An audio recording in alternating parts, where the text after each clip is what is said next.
와, 요즘 GPT 같은 거대 언어 모델들 보면 진짜 대단하다는 생각밖에 안 들죠. 그런데 말이죠. AI 업계가 더 똑똑한 모델을 만들려고 막 달려가다 보니까 예상치도 못한 엄청난 벽에 딱 부딪힌 거예요. 그게 뭐냐면 AI를 훈련시킬 양질의 데이터가 서서히 고갈되고 있다는 거죠. 그래서 오늘 이 시간에는요, 이 데이터 부족이라는 새로운 전쟁터에서 과연 어떤 AI가 진정한 학습의 승자가 될 수 있을지 그 해답을 한번 찾아보겠습니다. 요즘 AI 업계에선 이런 말이 거의 정설처럼 통해요. 그러니까 컴퓨터 성능은 계속해서 좋아지는데 정작 AI한테 먹여줄 신선하고 좋은 밥, 즉 데이터가 부족해지는 현상이 벌어지고 있는 거죠. 자, 그렇다면 이런 상황, 다시 말해 컴퓨팅 파워는 빵빵한데 데이터는 한정적일 때 주어진 데이터를 가장 완벽하게 소화해내는 모델은 과연 뭘까요? 오늘 이 질문에 대한 아주 흥미로운 실마리를 우리가 같이 한번 풀어보려고 합니다. 자, 그럼 오늘 우리가 어떤 순서로 이 흥미진진한 이야기를 파헤쳐 볼지 간단히 지도부터 한번 볼게요. 먼저 AI 발전에 새로운 발목을 잡고 있는 데이터 문제를 짚어보고요. 그 다음엔 두 라이벌 모델이 어떻게 다르게 학습하는지 비교해보고 모두를 깜짝 놀라게 한 성능 역전 현상, 그리고 그 뒤에 숨겨진 비밀을 파헤쳐 볼 겁니다. 그리고 마지막으로 이 발견이 미래 AI 개발에 과연 어떤 의미를 던져주는지 함께 고민해 보겠습니다.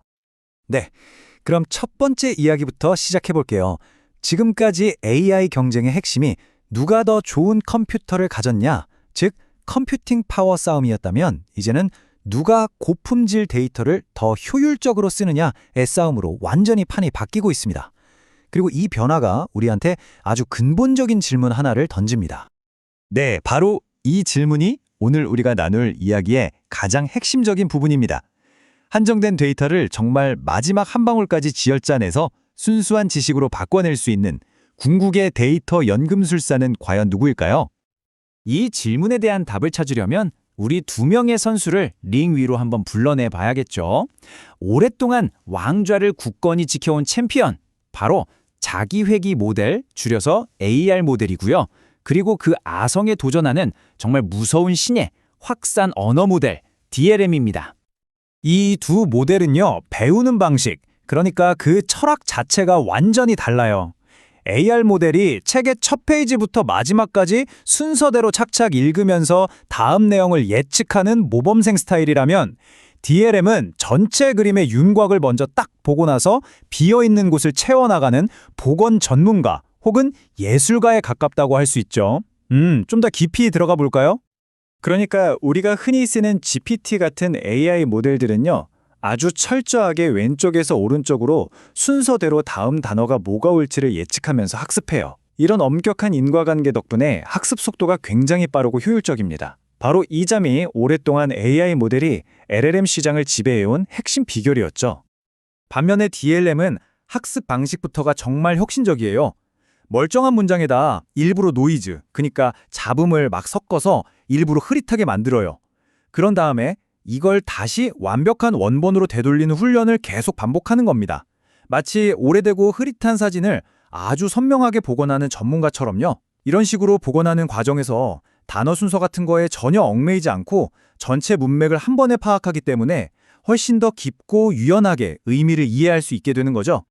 자, 이제부터가 진짜 하이라이트입니다. 이번 분석에서 발견한 가장 흥미롭고 어쩌면 가장 극적인 순간으로 넘어가 볼게요. 바로 지능 교차점, 챔피언과 도전자의 운명이 뒤바뀌는 바로 그 지점입니다. 이렇게 배우는 방식부터가 완전히 다른 두 모델.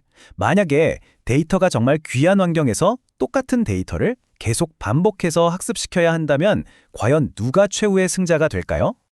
연구진이 발견한 핵심, 바로 이겁니다.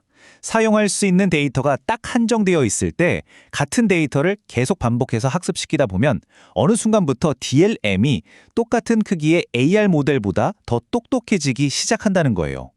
연구진은 성능이 이렇게 역전되는 바로 이 포인트를 지능 교차점이라고 이름 붙였습니다.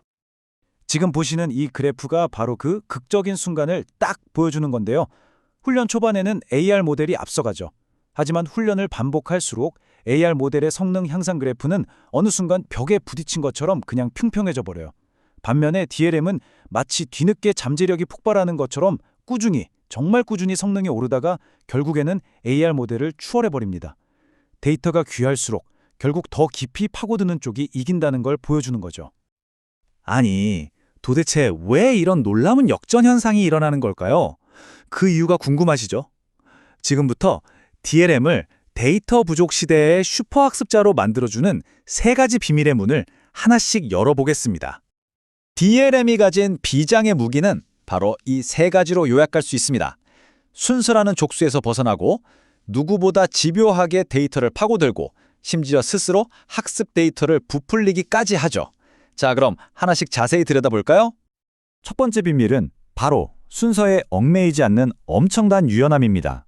AR 모델처럼 왼쪽에서 오른쪽으로만 가야 해 이런 규칙을 따를 필요가 전혀 없는 거죠.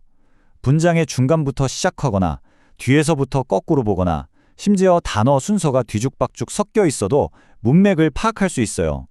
이런 자유로움 덕분에 인과관계가 명확하지 않은 소스 코드나 수학 공식 같은 데이터를 훨씬 더 깊이 있게 이해할 수 있게 됩니다. 두 번째 비밀은 초고밀도 연산입니다. 이걸 좀 비유하자면 AR 모델이 딱 정해진 레시피대로 엄청 빠르게 요리하는 셰프라면 DLM은요, 재료는 한정되어 있는데 그걸로 몇 날 며칠 육수를 푹 꼬아서 재료 본연의 맛을 극한까지 뽑아내는 그런 장인 셰프 같은 거예요. 똑같은 데이터를 한번 보더라도 100배가 넘는 연산을 쏟아 부어서 그 안에 숨겨진 패턴을 정말 남김없이 싹 다 흡수해버리는 거죠. 그리고 마지막 3번째 비밀은 바로 데이터 뻥튀기 효과입니다. DLM은 학습할 때마다 원본 데이터에 매번 다른 종류의 노이즈를 섞는다고 했잖아요. 이게 무슨 의미냐면 마치 데이터 하나를 가지고 수십 수백 개의 약간씩 다른 버전의 새로운 학습 문제를 스스로 만들어서 푸는 것과 같아요. 그러니까 데이터 한 개로 수많은 학습 기회를 만들어내는 셈이죠. 자, 이쯤 되면 아마 이런 생각하시는 분들 계실 거예요. 그럼 그냥 AR 모델에도 노이즈 섞어서 훈련시키면 되는 거 아니야? 굉장히 합리적인 질문이죠. 당연히 연구진도 똑같은 실험을 해봤습니다. 결과가 어땠을까요? AR 모델에 노이즈를 섞으니 성능이 일부 오르긴 했지만 DLM처럼 가파르게 성장하지는 못하고 금방 한계에 부딪혔어요. 이건 뭘 의미할까요? DLM의 힘이 그냥 단순한 트릭이 아니라 모델 구조 자체의 근본적인 차이에서 온다는 아주 강력한 증거가 되는 거죠. 자, 지금까지의 모든 분석을 종합해보면 우린 어떤 결론에 다다를 수 있을까요? 이건 단순히 DLM이 AR보다 무조건 좋아, 이런 단순한 결론이 아닙니다.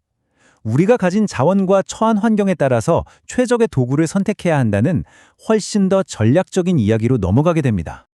네, 바로 이 표가 그 핵심을 딱 요약해서 보여주는데요. AR 모델은 빠른 학습 속도와 연산 효율성을 택한 대신에 데이터가 가진 잠재력을 100% 활용하는 데는 한계가 있는 거고요. 반면에 DLM은 어마어마한 연산 비용을 감수하고서라도 데이터 한 방울까지 싹 다 짜내서 데이터 잠재력을 극대화하는 전략을 택한 겁니다. 그러니까 뭐가 더 낫다고 말하기보다는 전적으로 우리가 어떤 상황에 처해 있느냐에 따라 선택이 달라지는 거죠. 물론 그렇다고 해서 DLM이 당장 모든 걸 해결해줄 무슨 만능 열쇠 이런 건 절대 아닙니다. 학습하고 또 추론하는 데 들어가는 엄청난 연산 비용과 에너지는 정말 큰 부담이죠. 또 이걸 실제 서비스로 만드는 기술도 아직은 더 발전해야 하고요. 그리고 한 가지 더, 같은 데이터를 너무 깊이 파고들다 보니까 원본 데이터에 혹시라도 담겨 있을지 모를 편견이나 왜곡까지 더 강하게 학습할 위험도 있습니다. 이런 현실적인 문제들을 해결해야 하는 숙제가 아직 남아 있습니다. 자, 이야기를 마무리하면서 마지막으로 이 질문을 한번 던져보고 싶습니다. AI 발전의 병목 현상이 컴퓨팅 파워에서 데이터로 완전히 넘어가는 시대가 온다면 어마어마한 비용을 감수하고서라도 결국 DLM이 AI의 새로운 표준, 새로운 왕자를 차지하게 될까요?